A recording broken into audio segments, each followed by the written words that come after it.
এটাই কিন্তু বড় বড় যে মূর্তিগুলো সেগুলো কিন্তু এই যে যানটা আছে এটাই করে কিন্তু ট্রান্সফার করা হয় এই যে মূর্তিগুলোকে।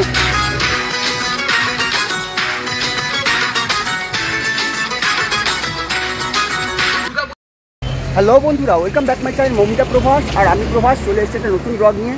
বেশ কিছুদিন তোমাদের ব্লগ দেওয়া হয়নি কিছু অসুবিধার জন্য, তো এখন থেকে কিন্তু ব্যাক টু ব্যাক কয়েকটা নতুন ব্লগ পেয়ে যাবে। কারণ সামনে রয়েছে রথযাত্রা, আর রথযাত্রার জন্য যে রথের যে ঠাকুর কেনা, জগন্নাথদেবের মূর্তি কেনা, কোথা দিয়ে কিনবে সেই ভিডিও আসছে। কোথা দিয়ে রথ কিনবে তার পাইকারি মার্কেট রয়েছে সেটা, আর তার গয়নাগাটি কোথা দিয়ে কিনবে সেগুলোও পেয়ে যাবে আমাদের ভিডিওর মধ্যে। তো বলবো চ্যানেলটা সাবস্ক্রাইব করে সাথে থেকো আর ভিডিওগুলো দেখো। আমি আশা করছি অবশ্যই ভালো লাগবে, আর যদি ভালো লেগে থাকে তাহলে লাইক করো, শেয়ার করো আর সাবস্ক্রাইব করো। চলে এসেছি মানিকতলা ক্যানেল সাইড রোড। এটা হচ্ছে মানিকতলা ক্যানেল, আর সামনে কি হচ্ছে মানিকতলা ক্যানেল সাইড রোড।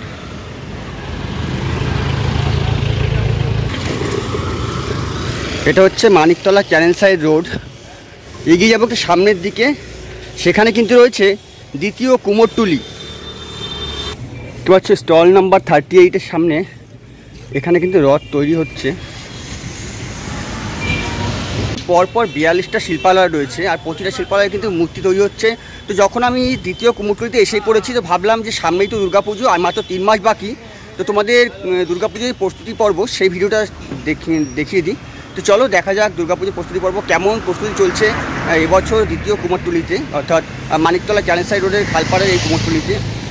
এখন চলেছি 28 নম্বর যে স্টল মা মনসা শিল্পালয় সেখানে। আর দেখতে পাচ্ছ সামনে যেহেতু জগন্নাথ দেবের রথযাত্রা, তো কিছু জগন্নাথের মূর্তি তৈরি করা হয়েছে। পিছনে দেখতে পাচ্ছ মা দুর্গা কিন্তু খড়ের কাজ শেষ, তার উপর পেরি মাটি লাগানো, তারপর যে বেলে মাটি তার লাগানো কাজও শেষ হয়ে গেছে। বাইরে কিন্তু রথের যে কাঠ সেগুলো ফেলা রয়েছে, এখনও কিন্তু কয়েক হাজার রথ তৈরি করা হবে, তাই রোদ্দুরও কাঠগুলো দেওয়া হয়েছে।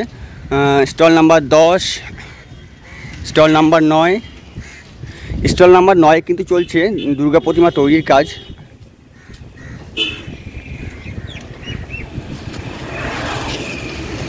চলছে খড় বাঁধার কাজ।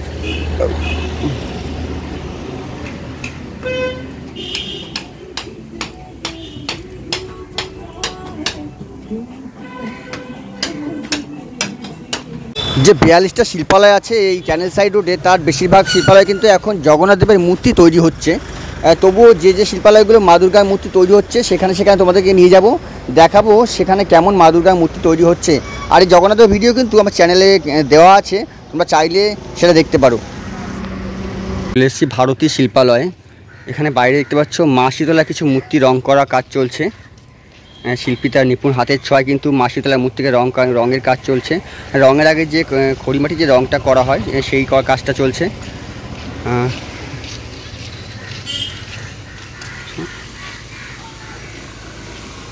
এপাশে রয়েছে মা মনসার মূর্তি,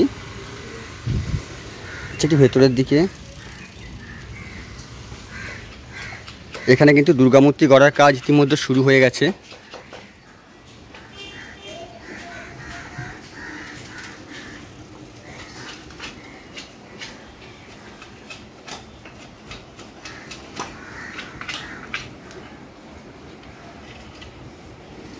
মানিকতলার এই শিল্পালয়ে কিন্তু বলতে গেলে প্রায় সবথেকে বড় বড় মূর্তি, যে মূর্তিগুলো যে কোনো মূর্তি হোক, দুর্গা মূর্তি, কালী মূর্তি, এই শিল্পালয়ে কিন্তু তৈরি হয়।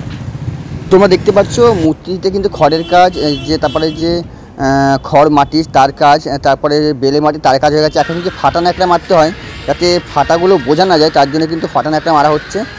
এরপরে আবার মাটির প্রলেপ দেওয়া হবে, তারপরে কিন্তু শুরু হবে রঙের কাজ।